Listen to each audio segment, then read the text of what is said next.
ভ্রমণ পিপাসু বাঙালির ছুটি পেলেই বেরিয়ে পড়তে ইচ্ছা করে। আমরাও দুদিনের ছুটি পেতেই ভ্রমণের আনন্দ নিতে বেরিয়ে পড়েছি একটা ছোট্ট ফ্যামিলি ট্রিপে। আজ আমরা যাচ্ছি এবং আপনাদের নিয়ে যাচ্ছি ইতিহাসের পথে মুর্শিদাবাদে। একসময় বাংলার রাজধানী, নবাব সিরাজউদ্দৌলার রাজত্বের সাক্ষী সেই মাটিতে।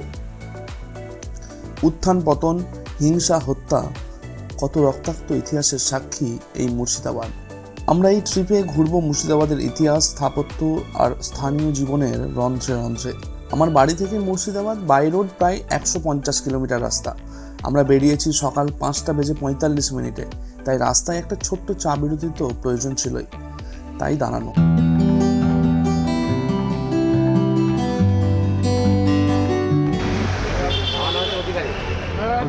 অধিকারী স্টল। এই জায়গাটার নাম কি? মনোহর।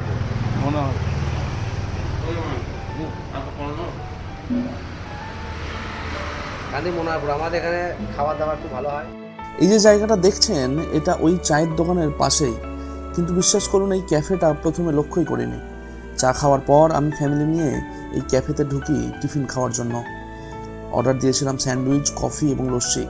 সব খাবারের মান বেশ ভালোই। এই পথ দিয়ে যদি মুর্শিদাবাদ কোনোদিন যান, অবশ্যই এখানে একটা হল্ট নিতেই পারেন। হোটেল পৌঁছানো এবং হোটেলের কোনো ফুটেজ আমাদের নেওয়া হয়নি। কিছুক্ষণ রেস্ট নেওয়ার পর আমরা বেরিয়ে পড়লাম সাইট সিনের জন্য, এক টোটো রিজার্ভ করে। বাহনের চাকা ঘুরলো আর আমরা পৌঁছালাম আজিমুন্নেসা সিমেন্ট্রিতে। এখন এটা আজিমুন্নেসার কবরস্থান বলে কথিত আছে, কিন্তু আসলে এটি একটি আস্ত মসজিদ ছিল, যার ওঠার সিঁড়ির নিচে বাংলার প্রথম নবাব মুর্শিদ কুলি খাঁয়ের কন্যা আজিমুন্নেসা বেগমের সমাধি। একটা গল্প কথিত আছে যে আজিমুন্নেসা এক দুরারোগে আক্রান্ত হয়ে বৈদ্যর পরামর্শে নাকি প্রত্যেক দিন একটা করে বাচ্চা হত্যা করে কলিজা খেতেন, যাতে তিনি সুস্থ হতে পারেন। তাই তাকে জ্যান্ত কবর দেওয়া হয় এই সিঁড়ির তলায়, যাতে তার পাপের প্রায়শ্চিত্ত হয়। গল্পটা সম্পূর্ণই ভোগাস। কবর দেওয়ার ধরনটা অনেকটা তার পিতার সিমেন্ট্রির মতোই। কাটরা মসজিদে তাকেও সিঁড়ির তলায় সমাধি দেওয়া হয়েছে। এগুলো শুধুই গুজব। গাড়ির চাকা আবার ঘুরলো আর আমরা পৌঁছালাম মীর জাফরের 1100 সমাধিক্ষেত্রে।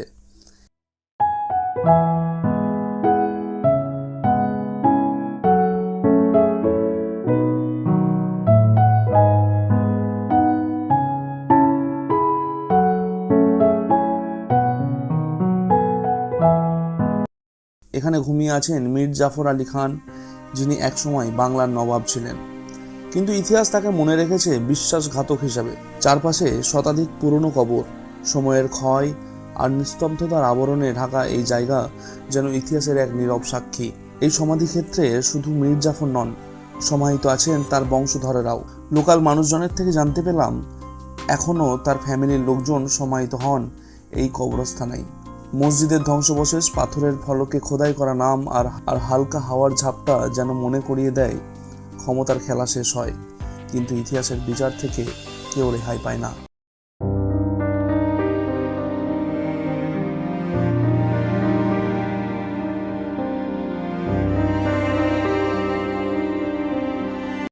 এখন আমরা পৌঁছেছি মুর্শিদাবাদের এক আধ্যাত্মিক ও সাংস্কৃতিক কেন্দ্র নসিপুর আখড়া। শতাব্দীর পর শতাব্দী ধরে এই আখড়া হয়ে উঠেছে ধর্ম, ভক্তি আর সংস্কৃতির এক মিলন মেলা। পুরনো স্থাপত্য, কাঠের খোদাই করা ছাদ আর আখড়ার ভিতরের মঞ্চ আজও সেই ঐতিহ্যের গল্প বলে। রাস্তার ধার দিয়ে এলেন, আমমানটা মির্জাপুরে বিক্রি হয়। আমমান সব বড় গেটটা ভাঙা না, বাংলা ইটের গেট। আচ্ছা, আপনারা এইখানটায় আমি দিচ্ছি, হ্যাঁ, বাংলা ইটের গেট। বাড়ির নাম ছিল গুলবাগ। ওই বাড়ির ভিতরে সিরাজকে মারেন হাজি সাহেব, পাবলিক নাম দিয়েছে নিমুখারাম ডহি। আজকে যদি মুর্শিদাবাদের কেউ বাইরে যায়, আপনার বাড়ি গেলাম, দিদি উঠে বললো ভাই বাড়ি কোথায়? বললাম মুর্শিদাবাদ। নিমুখারাম দিয়েছিল বললেন। তা আমরা তো কারো মুর্শিদাবাদে নিমুখারাম করলাম না, সিরাজের সঙ্গে মির্জাফর নিমুখারাম করলো বলে মির্জাফরের লোকের সঙ্গে বাইরের লোক আমরা দেখে নিমুখারাম বলে। হাজি সাহেব বলে নবাব সাহেব বিনা হলে সিরাজ খান আল্লাহ কখনো দোয়া করবে না। লক্ষণ দাস বাবাজিকে বাংলা দিয়ে উর্দু ভাষাতে জমি দান করেন। মির্জাফর টাকা পয়সা সাহায্য করে হিন্দু ধর্মের মন্দির তৈরি করে দেন। হিন্দু মুসলিম জৈন যারা হেঁটে যাচ্ছেন তাদের পায়ের ধুলোয় মির্জাফরের পাপটা ক্ষয়ে যাচ্ছে। মির্জাফরের ভালো নাম মীর মোহাম্মদ জাফর আলী খাঁ। মির্জাফরের নাম অনুযায়ী গ্রামটার নাম জাফরাগান। এটা নসিপুর আখড়াবাড়ি বলে। ঝুলুন রথে কলকাতার নাচ গান যাত্রায় খাওয়া হয়, দুপুরবেলায় কোনো পয়সা লাগে না, 20 টাকা অনুদান করে, বাদ বাকি দিয়ে হিন্দু মুসলমান টাকা দিয়ে চালায়। এই জন্য গেটটা দু ধর্ম, মাঝখানটা হিন্দু, দুই দিকে মিলে, তার মানে হিন্দু মুসলমান কোনো ভাগাভাগি ছিল না, পার্টিটা ভাগ করছে। এই ঘর বর্তমানে পুলিশ থাকে, আর পুলিশের প্রয়োজন আছে কিনা জিনিস দেখে বোঝা যাবে, কোনো গল্প বা ছবি আমরা দেখাবো না। বাংলার তারিখ 1168 বঙ্গাব্দে লক্ষ্মণ দাস মাহান থেকে যখন মির্জাফর জমিদান করেন, লক্ষ্মণ দাস বাবাকে মির্জাফর বলছে, বাবাজি তুমি কাশি যাও। বলেন পয়সা কত? সাধু মানুষ দানে চলে। মির্জাফর ওনাকে 16টা চাঁদের কয়েন দিয়েছিলেন, দিয়ে ওনাকে কাশি পাঠিয়েছেন। কাশি থেকে আসার টাইমে কষ্টি পাথরের শিবলিঙ্গ এনে পূজা অর্চা করতেন। মির্জাফরের বাড়িতে 8টা কামান ছিল, 6টা কামান সামনে বিএসএফ ক্যাম্প 70,000 ব্যাটালিয়ানকে দান করেছে, 2টো গেটের সামনে আছে। এটা মীর মদন কামানের সিরাজে কামান, কামানগুলো বর্তমানে বিএসএফরা সিল মেরে গেছে। এদিকে আছে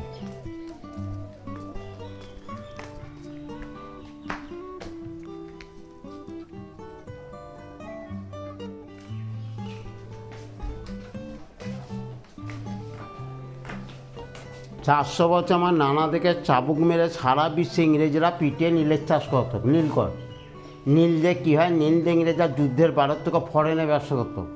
আমরা দেশে বাঁচাই, হিন্দুস্তান পাকিস্তান ভাগ হয়নি।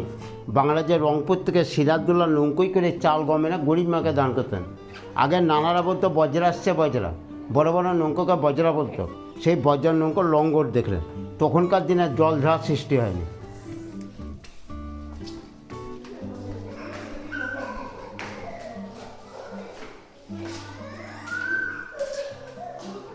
দুখানা পিস্তল দেখুন, ইংরেজের পিস্তল, থানার পারমিশন করে রাখা হয়েছে, অরিজিনাল পিস্তল।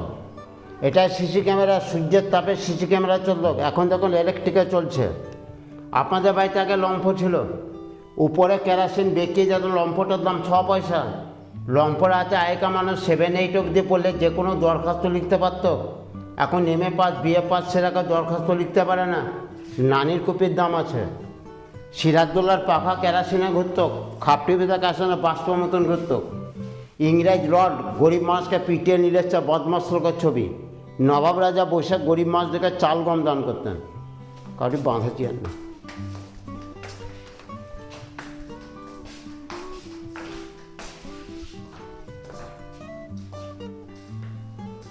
চারশো বছরে থানা কোর্ট পুলিশ ছিল না। হিন্দু মুসলিম খ্রিস্টান জৈন টাইটেল, মণ্ডল বিচারকের টাইটেল। তারা যখন গ্রামে করব, কার কাছে বিচার নেব? লক্ষণ দাস বাবাজির কাছে যাও। লক্ষণ দাস বাবাজি ভগবানের নাম দিয়ে ছেলে মেয়েকে খাইয়ে বাড়ি পাঠাতেন। সিরাজের নানা আলিবুদ্ধি আছে, বদমাস লোকের চাবুক মেরে ভালো হয় না। উনি যেতে ভগবানের নাম দিয়ে ছেলে মেয়েকে ভালো করতে পারে। নবাব সমাজ থেকে ওনাকে লাল চন্দনা 16 টাকা খরচা করে দান করেছেন, তাকেই বলে পুষ্পাখার। যে ঝালট পাখা দেখছেন 2 পয়সা দাম, যে পাখাটাতে তার নাম আলাউদ্দিন শেখ, 1 মাসে 3 টাকা বেতন। 3 টাকা মানে প্রচুর মাইনে।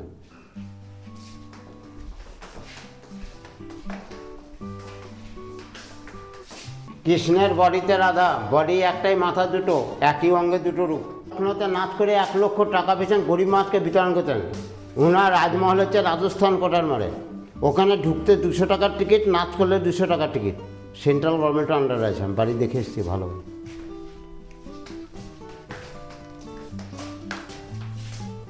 এবার দেখুন, সিরাজের নানা আলুবর্তিকার অস্ত্র, লাঠির ভেতরে অস্ত্রকে গুপ্তি বলে। সিরাজদৌলার অস্ত্র, রূপোর কভার, 3.5 কেজির ওজন, যেমন অস্ত্র তেমন চেহারা। সিরাজদৌল্লা 7.5 ফুট লম্বা ছিল। এবার বলছি, জুলাই মাসের 2 তারিখে মির্জাফরের ছেলে মিরন কারাগার ভেঙে সিরাজদৌল্লাকে বের করে তার সিপাহীদার মোহাম্মদী বেগকে দিয়ে সিরাজদৌল্লাকে আদমরা করে মেরে ঘোড়ার পায়ে বেঁধে রাত্রে ঘুরিয়েছিলেন। যা মাংস টাংস ছিল শিয়াল কুকুরে ছিঁড়ে ছিঁড়ে খেয়ে নিয়েছিল। হাড়ের মধ্যে যে মাংসটুকুন লেগেছিল লাল পদার্থ, সেটা বস্তায় করে কুড়িয়ে নিয়ে গিয়ে গঙ্গার পাড়ে খোসবাগে নবাচ্চা ঘুষি টিনে কবর হয়। 1002 থেকে নৌকুই করে যাবেন, ঘরের মাঝখানে 2.5 হাতে কবর। বর্তমানে কারো টিকিট লাগবে না, গোল করে দিয়ে এখন কবর। নবাব শাহের রক্ত যখন চারিদিকেই ছিটিয়ে পড়ে, মুর্শিদাবাদের দ্বিতীয় নাম হলো লালবাগ। নবাব সিরাজদৌল্লার মা আনিমা বেগম বলেন, আমার ছেলেকে যারা বিনা অন্যে হত্যা করলো, আল্লাহর আশীর্বাদে তারা বজ্রঘাতে মারা যান। মির্জাফরের ছেলে মিরন 3 মাস পর বিহারে বাজ পড়ে মারা যান। মির্জাফর কুষ্ঠরোগে মারা যান। মোহাম্মদে কালাজ্বরে মারা যান। ঘোষেটি বেগম জলডুবে মারা যান। জগৎ শেখ, দেবী সিং, লতপত সিং, বাহাদুর ঘোড়া গাইতে পিষে মারা যান। সিরাজের মায়ের অভিশাপ লাগলো। এটাই হচ্ছে মুর্শিদাবাদের প্রথম ইতিহাস, নবাব সৈয়দুল্লাহর জীবনকাল। সোনার টাকা, ভিক্টোরিয়া রানীর সোনার টাকা। নবাবের টাকা আরবিতে লেখা আছে, ইংরেজের টাকা আপনার বাড়িতে থাকতে পারে।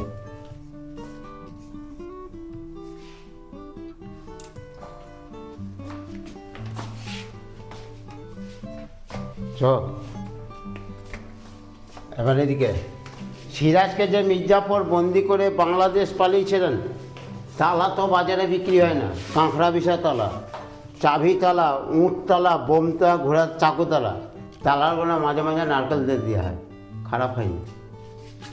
আপনার দেখুন পাঞ্জাবিদের মেয়েরা বাইরে গেলে ভুজারি রাখে না, বেগমরা বাইরে গেলে ভুজা রাখতেন, উপর কভার ইস্পাতের অস্ত্র।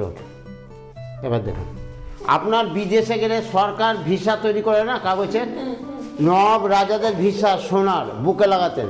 কোন কোন দেশে গেছে ইংলিশে লেখা আছে।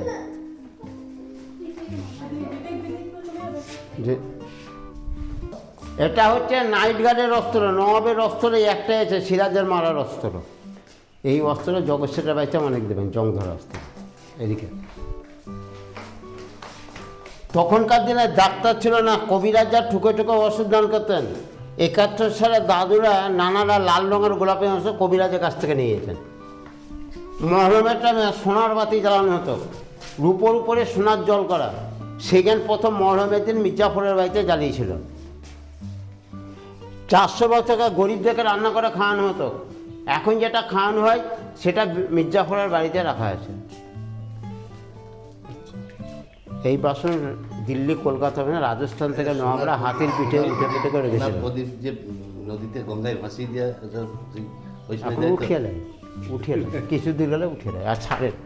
আপনারা কবে ছেড়ে দিত আর ছাড়েন। এদিকে এটা সিরাজের মায়ের এক্কা গাড়ি, ঘোড়ায় টানতেন। চললে চল ভাই, এক্কা গাড়িতে চল। কার গাড়িতে? সিরাজের মায়ের গাড়িতে, আনিমা বেগম। তখন কাগজে সোনার 6টা মুদ্রা দিয়ে তৈরি করা হয়েছিল, দিল্লি থেকে মেরামত করা হয়েছে। গাড়ি চলে বর্তমানে, যুদ্ধ হয়নি। সিরাজের বালো ঝড় বৃষ্টিতে ভিজে গিয়েছিল বলে সিরাজকে ধরে এনে রাজারামপুরে ঘাট থেকে ধরে এনে মির্জাফরের বাড়িতে হত্যা করেছিলেন। 8 কুইন্টাল আসে কেজি সোনার পরত, হাত ভরে চলে যাও। সিরাজের আমলে 3টে ধর্ম তৈরি হয়। উপরটা মুসলিম ধর্ম, মাঝখানটা নিতাই গৌড় হিন্দু ধর্ম, হাতিটা জৈন ধর্ম। হাতির উপরে যেটা আছে মাউথ, হাতি চালাবার চালক। সোনা আছে 500 গ্রাম, রাজস্থানের সোনা। হাতির মাথা থেকে চূড়া অবধি, বাদ বাকির উপর। আগে ছিল কাঠের, এখন টিউব। আষাঢ় মাসে গেটে বাইরে সেন্ট্রাল বাহিনী দিয়ে, এখন বেঙ্গল গভর্নমেন্ট লোকাল ছেলে ডিউটি দেয়। এটি চন্দন কাঠ।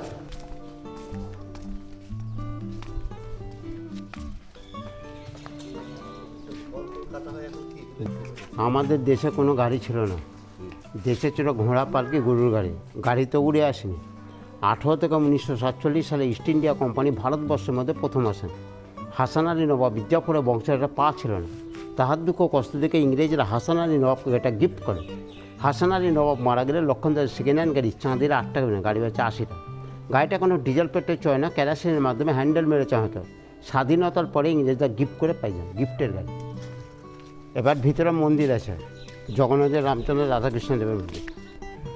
এখানে আপনার ঝুলুন, রোয়াত, রাস, অঘ্রাণ মাসে রাস, কলকাতার নাচ গান, যাত্রায় বাউল গান টান হয়, কোনো পয়সা লাগে না, এখনও হয়। বড় বড় ঝাড়বাতি, মোমবাতি সাজানো হতো। মোমবাতির দাম বেশি বলে আমরা ইলেকট্রিকে সাজাই।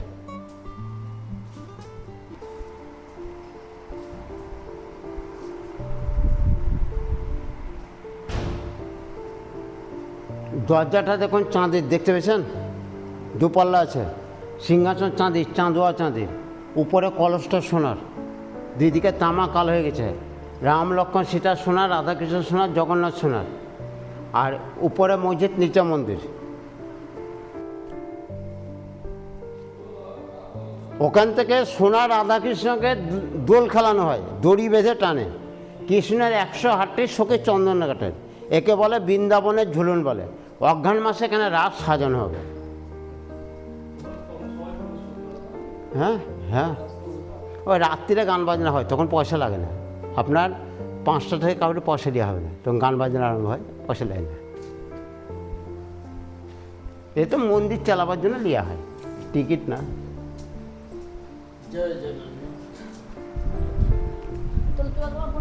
এদিকে তিনটে মূর্তি সোনার, আর বাদ বাকি গোপাল যে গঙ্গাজি মূর্তি অষ্টধাতুর মূর্তি। তাই তো বলি মন্দিরে একটা ছোট্ট একটা গেট করবেন না, ভিতরে সবাই মিলে একসঙ্গে লেট, বাইরে হচ্ছে আপনাদের গাড়ি, চলুন আপনার সকল মিলে একসঙ্গে তাড়াতাড়ি শেষ।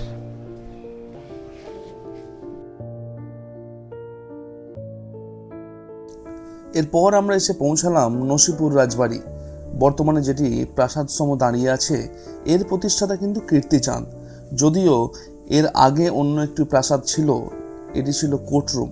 তবে এই রাজবাড়ির প্রতিষ্ঠাতা যদি বলা হয়, তিনি হলেন দেবী সিংহ। সময়ের অভাবে এই রাজবাড়ির পরিদর্শন করা হয়নি, এর গল্প বলবো পরের বারে। গাড়ির চাকা আবার ঘুরেছে আর আমরা এসে পৌঁছালাম বাংলার তথা গোটা দেশের একসময় সবচেয়ে প্রভাবশালী ব্যাংকার জগৎ শেঠের বাড়ি। এই বাড়ি থেকেই বাংলার অর্থনীতি একসময় নিয়ন্ত্রিত হতো। নিজস্ব ট্যাক্সাল পর্যন্ত ছিল এই বাড়িতে। এই প্রাসাদে একসময় রত্ন, স্বর্ণমুদ্রা আর ধনসম্পদের পাহাড় জমা থাকতো। এর ভিতরের যে মিউজিয়াম আছে, যেখানে ছবি এবং ভিডিও নিষিদ্ধ, সেখানে অনেক নিদর্শন এখনো লক্ষ্য করা যায়। আচ্ছা, একটা কথা সবার জানা দরকার, জগৎ শেঠ কিন্তু কোনো ব্যক্তির নাম নয়, এটা একটা উপাধি, এই ফ্যামিলির সঙ্গে জড়িয়ে আছে। ফারুক শিয়ার প্রথম এই উপাধি দেন এই পরিবারের তখনকার হেড মানিক চাঁদকে 1713 সালে। আর সিরাজের সঙ্গে বিশ্বাসঘাতকতার কালি যার উপর লাগে, তার নাম মেহতাব চাঁদ। বাহনের চাকা আবার ঘুরেছে আর আমরা পৌঁছালাম কাঠগোলা বাগানবাড়ি। 1873 সালে ধানপাত সিং দুগ্গার এবং লক্ষ্মীপাত সিং দুগ্গার দুই ভাই মিলে এই বাগানবাড়ি স্থাপন করেন। যদি সৌন্দর্যের কথা বলেন, অপূর্ব। সারাদিন ঘোরার ক্লান্তি এখানে এসে সবুজায়নের মাঝে বিলুপ্ত হবে, এ কথা নিঃশব্দে স্বীকার্য।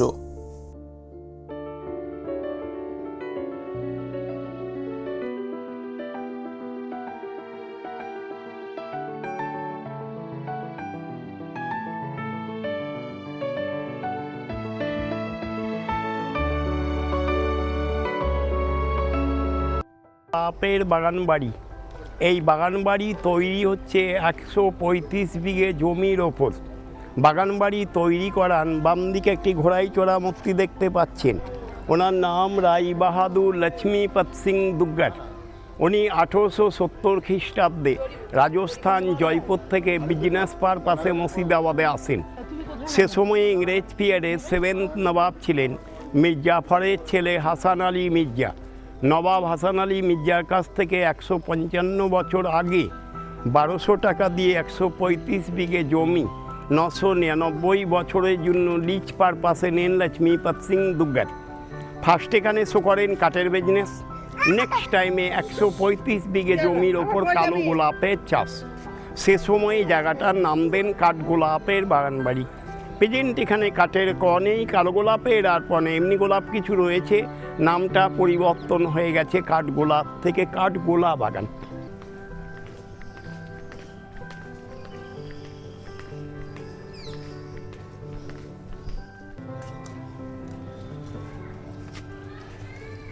এই জায়গাটিকে বলা হয় বাউরি। বাউরি অর্থাৎ মেয়েদের স্নানাগার। এগুলো রাজস্থান, দিল্লি, গুজরাট এবং লখনৌতে দেখতে পাওয়া যায়। এর ভেতর লক্ষ্মীপত সিং দুগ্গর চালাকি করে একটা গুপ্ত সুড়ঙ্গ পথ খোদাই করেছিলেন।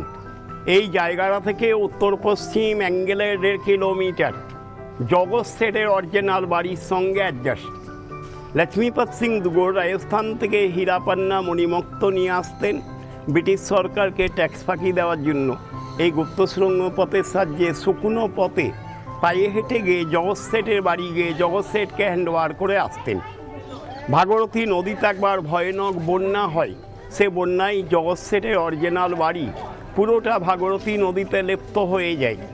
সুড়ঙ্গ পথ ডাইরেক্ট ভাগীরথী নদীর সঙ্গে কানেক্টেড হয়ে যায় বা ভাগীরথী নদীর জলে পরিণত হয়ে যায়। এখন গুপ্ত সুড়ঙ্গ পথে মেন গেটে রয়েছে তালা, তালা যাবে না খোলা। গুপ্ত সুড়ঙ্গ পথ দেখা হলে আপনাদের ধীরে ধীরে আমার সঙ্গে হাঁটিবার পালা।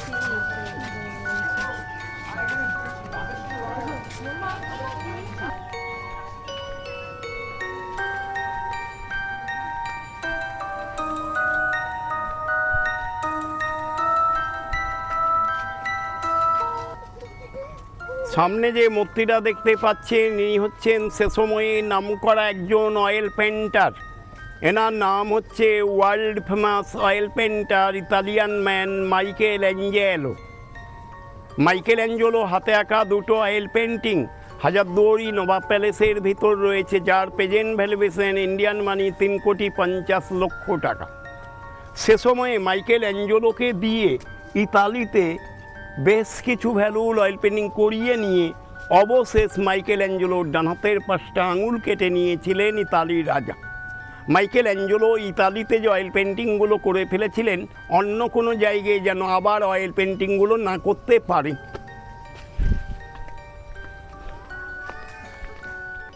সামনে ডান দিকের এই ছোট্ট ঘরটি আমাদের পশ্চিমবঙ্গে সর্বপ্রথম ছোট্ট একটি চিড়িয়াখানা। এই চিড়িয়াখানা পুরোটি ধ্বংস হয়ে গেছিল। 2017 1 জানুয়ারি থেকে প্রেজেন্ট মালিক সঞ্জয় সিং দুগার এই চিড়িয়াখানা পুনরায় ওপেন করেছেন। এর ভেতর রয়েছে বহু দেশের বহু প্রজাতি পাখি, অ্যাকুয়ারিয়ামে কালার মাছ, ছোট ছোট কচ্ছপ, খরগোশ, পার্ক সমস্ত কিছু দেখে ফেরবার সময় এই টিকিটের মাধ্যমে আপনারা এই গেট দিয়ে প্রবেশ করবেন। পাখি, মাছ, খরগোশ যা রয়েছে দেখবেন, পাখিগুলোর ভালো করে ছবি ভিডিও করে নেবেন।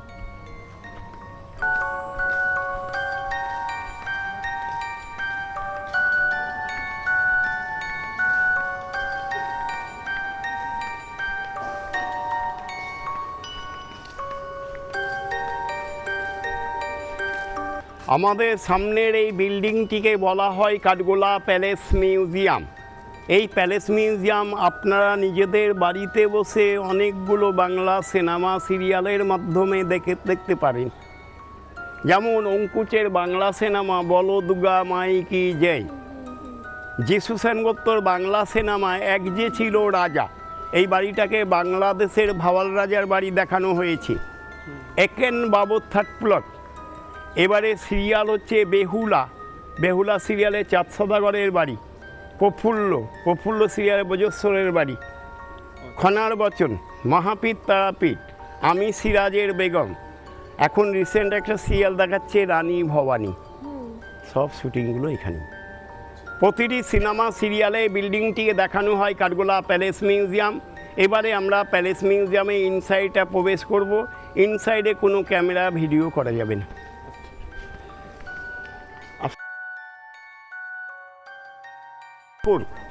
এই পুকুরে মালিকপক্ষ ফ্যামিলি মেম্বারের সে সময়ে কেউ কখনো স্নান করলে 4 কর্নারে 4 জন প্রহরী ইউজ করা হতো।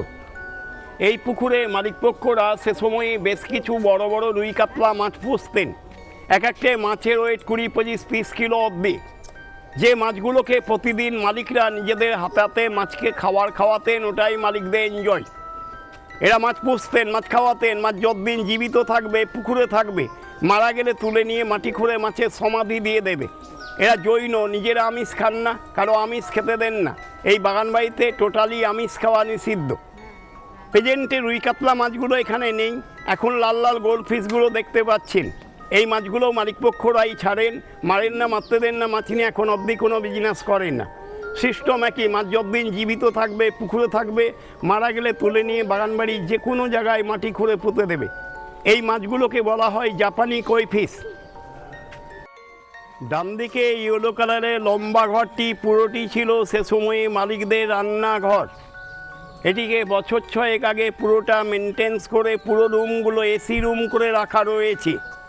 প্রেজেন্ট মালিক সঞ্জয় সিং দুগরে ফ্যামিলি কিংবা ওনাদের পার্সোনাল গেস্টরা আসলে এখন এখানেই থাকেন। আপনাদের সকলকে যে আমি পুকুরটি দেখিয়ে নিয়ে আসলাম, এই ধরনের বিগ সাইজ মাছগুলো ওই পুকুরে পোষা রইত। মাছগুলো মারা যাওয়ার পর নিচে মাটি খুঁড়ে মাছের সমাধি দেওয়া রয়েছে। ওপরে মূর্তিগুলো তৈরি করে রাখা হয়েছে সে সময়ে নিদর্শন। এই গণেশটি একটু ভালো করে ছবি নিয়ে নিন। এই গণেশ মূর্তি আমাদের বেঙ্গল, বিহার, উড়িষ্যা, ঝাড়খণ্ড কোনো জায়গায় দেখতে পাবেন না। এই গণেশের পেটের ওপর পৈতার পরিবর্তে সাপ রয়েছে। আমরা নিজেদের বাড়িতে যে গণেশ মূর্তি পুজো করি, বিশেষ করে সুরটা বাম দিকে থাকে। এই গণেশের সুর ডান দিকে রয়েছে। এই গণেশটিকে নাগেশ্বর গণেশ বলা হয়। এই গণেশ মূর্তি একমাত্র রাজস্থানে দেখতে পাওয়া যায়। আমরা নিজেদের বাড়িতে যে গণেশ মূর্তি পুজো করি সিদ্ধিদাতা গণেশাই নম বলা হয়। এটিকে নাগেশ্বর গণেশ। ডান দিকের স্টেজটি এখানে লেখা রয়েছে ব্যান স্ট্যান্ড। জৈনদের অকেশন ডেগুলোয় ডে ব্যান বাজত। প্রতিদিন মর্নিংয়ে জৈন পরিবারের ছেলে মেয়েদের এই জায়গাটিতে নাচ গান শেখানো হতো। নাইটে এই জায়গাটিতে বাইজি নাচ হতো। বাগানবাড়ি মালিকরা লখনৌ থেকে দুজন নামকরা বাইজি নিয়ে আসিতেন। একজনের নাম হীরাবাই। হীরাবাইয়ের সে সময়ে একটি রাত্রি নাচিবার ডিমান্ড ছিল 5,000 স্বর্ণ মুদ্রা। হীরাবাইকে সে সময়ের বিশ্ব সুন্দরী বলা হতো। হীরাবাইয়ের হাইট হচ্ছে 6 feet 2 inch. Hirabai originally Anglo Indian. Indian lady এত হাইট হবে না। হীরাবাইয়ের সঙ্গে আসতেন দিল্লি থেকে মতিবাই। বাগানবাড়ি মালিকপক্ষরা ইংরেজ পিরিয়ডে রাজা নবাবদের ইনভাইট করে বাগানবাড়ি নিয়ে আসতেন। ওদের সুরাপান করিয়ে বা জিনা দেখিয়ে নানা রকম দিক দিয়ে এনজয় দিয়ে নিজেদের ক্যাপচারে রেখে মালিকপক্ষরা জগৎ সেটের সঙ্গে প্যাক্ট হয়ে নিজেদের বিজনেস খুব ইতিহাসে চালিয়ে গেছে। পিজেন দেখুন, সে সময় রাজাও নেই, নবাবও নেই। হীরাবাই, মতিবাই, ফৌজিবাই বা ইয়ার কেউ নেই। 1965-এ সমস্ত দর্শনীয় জিনিসগুলো পিজেন মালিকপক্ষরা উঠিয়ে নিয়ে চলে যান কলকাতা ভবানীপুর এলগিন রোড। ফলে জায়গাটা ওপেন। সে সময়ে বলা হতো নাচমহল, প্রেজেন্টে বলা হয় ফাঁকা মহল।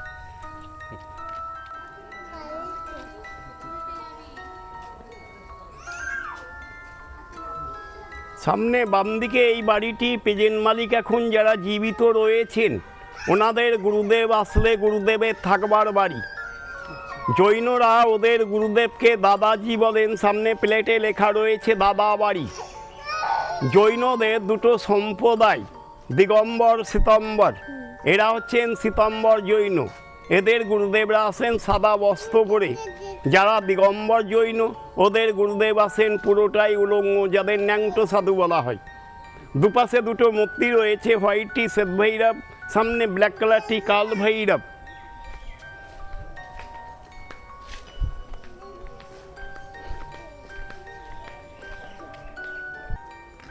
আমাদের মাথার উপর একটি গাছ রয়েছে, বাগানবাড়ির সবচেয়ে বয়স্ক গাছ এটি। এটা শ্বেত চাপা ফুলের গাছ। ওপরে কিছু ফুল ফুটে রয়েছে, তার একটা ছোট্ট সেন্ট পাচ্ছেন। এই গাছটির বয়স 150 বছরও বেশি। গাছটির নাম শ্বেত চাপা। গাছের গুঁড়োটা পুরোপুরি ফাঁপা। এর ভেতর আমার মতো 5 জন লোক প্রবেশ করে রইতে পারিবে।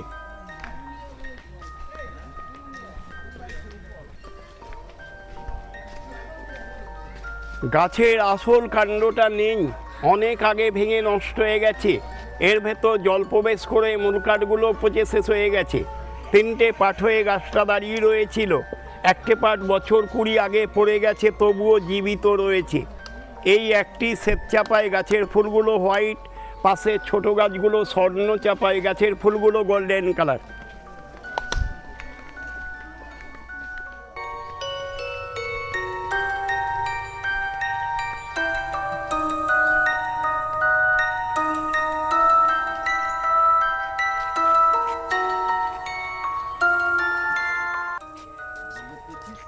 আমাদের সামনে হোয়াইট কালার, এটি জৈন টেম্পল। এই জৈন টেম্পলটিকে বলা হয় কাঠগোলা বাগান আদিনাথ টেম্পল। জৈনদের টোটালি 24 জন তীর্থঙ্কর। জৈনদের ফার্স্ট তীর্থঙ্কর হচ্ছেন আদিনাথ দেব। 23 নাম্বার তীর্থঙ্কর পরেশনাথ। 24 নাম্বার তীর্থঙ্কর মহাবীরের মূর্তি মন্দির ইনসাইডে রয়েছে। মন্দির ইনসাইডটা প্রবেশ করে দেখতে হলে আপনাদের প্রত্যেকে গেটের বাইরে এখানে জুতো খুলে ইনসাইডে প্রবেশ করতে হবে। মন্দির ইনসাইডটা কোনো ক্যামেরা ইউজ করা যাবে না। মন্দির আউটসাইড থেকে মন্দির অল গার্ডেন যেখানে চয়েস ক্যামেরা ইউজ করতে পারবেন। মন্দির দেখা হয়ে গেলে একটু এই পথ দিয়ে যাবেন, সামনে একটি পুকুর রয়েছে। এখানে এখনও কিছু বড় বড় রুই কাতলা মাছ রয়েছে। যাওয়ার সময় চিড়িয়াখানা প্রবেশ করে পাখি, মাছ, খরগোশ যা রয়েছে দেখে নেবেন। পাখিগুলোর ভালো করে ভিডিও ছবি করে নেবেন। আপাতত কাঠগোলা গার্ডেন গাইডেন্স অল কমপ্লিট।